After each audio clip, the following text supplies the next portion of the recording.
আসসালামু আলাইকুম ভিউয়ার্স, কেমন আছেন সবাই? আশা করছি আল্লাহর রহমতে সবাই ভালো আছেন। আজকে আপনাদের জিভে জল আসার মতো একটা রেসিপি শেয়ার করব। আশা করছি শেষ পর্যন্ত আমার সাথেই থাকবেন।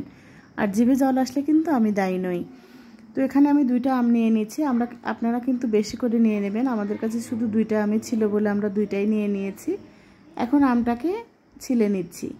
ভাবছিলাম আমটা কাঁচা হবে, কিন্তু ছেলার পরে দেখছি যে ভিতরে একেবারে পাকা পাকা হয়ে গেছে। কোনো সমস্যা নেই, এটা দিয়ে মাখার কারণেই আরও আম মাখাটা বেশি টেস্টি হয়েছিল।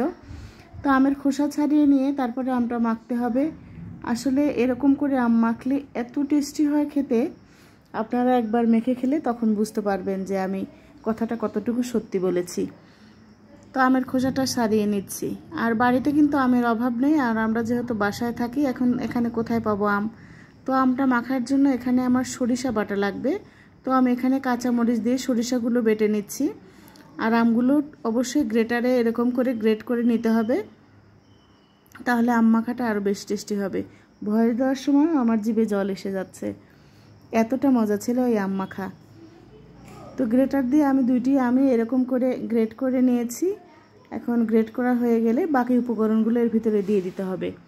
তো যেসব ভাই বোনেরা আজকে প্রথম আমার চ্যানেলটি ভিজিট করছেন, তাদের কাছে বরাবরের মতো রিকোয়েস্ট, প্লিজ আপনারা আমার চ্যানেলটি সাবস্ক্রাইব করবেন, লাইক কমেন্ট শেয়ার করে দিবেন। তো সামান্য একটু চিনি দিয়ে দিলাম টেস্টটা আরও বেশি করার জন্য। আর সামান্য পরিমাণ দিয়ে দিলাম হচ্ছে খাবার লবণ। আর এখানে দিয়ে দেব বিট লবণ। খানিকটা বিট লবণও এখানে দিয়ে দিচ্ছি। আর অবশ্যই আপনারা কিন্তু আম বেশি করে নেবেন, না হলে কিন্তু ভাগে পাবেন না।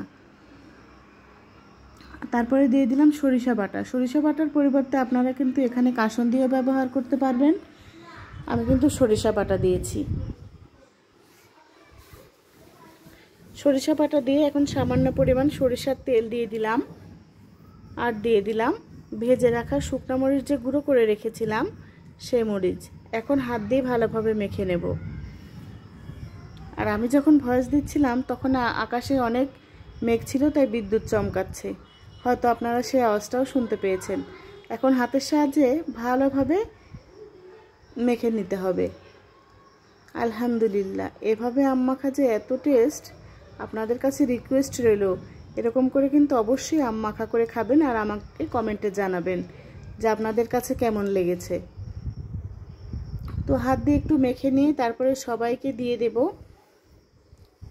ইচ্ছে করছিল যে আরও খাই, কিন্তু দুঃখের বিষয় আমি অল্প করে মেখে নিয়েছিলাম, তাই অল্প করে খেয়েছি। তো বাড়িতে যখন যাব তখন এরকম করে আরও আম মেখে খাওয়াবো আর আপনাদের সাথে শেয়ার করব।